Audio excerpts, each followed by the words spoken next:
Education.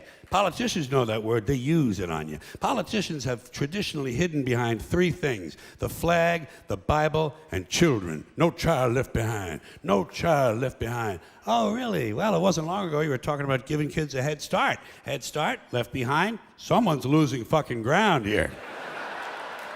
But there's a reason. There's a reason. There's a reason for this. There's a reason education sucks, and it's the same reason that it will never, ever, ever be fixed. It's never going to get any better. Don't look for it. Be happy with what you got. Because the owners of this country don't want that. I'm talking about the real owners now. The real owners, the big wealthy business interests that control things and make all the important decisions. Forget the politicians. The politicians are put there to give you the idea that you have freedom of choice. You don't. You have no choice. You have owners. They own you. They own everything. They own all the important land. They own and control the corporations. They've long since bought and paid for the Senate, the Congress, the state houses, the city halls. They got the judges in their back pockets. And they own all the big media companies, so they control just about all of the news and information you get to hear. They got you by the balls. They spend billions of dollars every year lobbying to get what they want.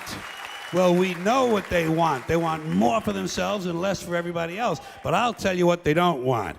They don't want a population of citizens capable of critical thinking. They don't want well-informed, well-educated people capable of critical thinking. They're not interested in that. That doesn't help them. That's against their interest. That's right. They don't want people who are smart enough to sit around the kitchen table and figure out how badly they're getting fucked by a system that threw them overboard 30 fucking years ago.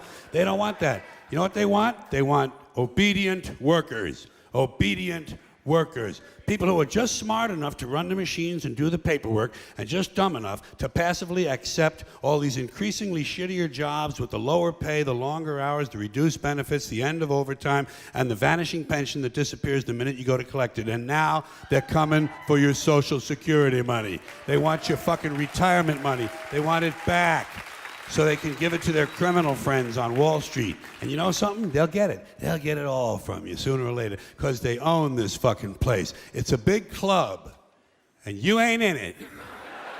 You and I are not in the big club. And by the way, it's the same big club they use to beat you over the head with all day long, when they tell you what to believe. All day long, beating you over the head in their media, telling you what to believe, what to think, and what to buy. The table is tilted, folks. The game is rigged. And nobody seems to notice. Nobody seems to care. Good, honest, hard-working people, white collar, blue collar, doesn't matter what color shirt you have on.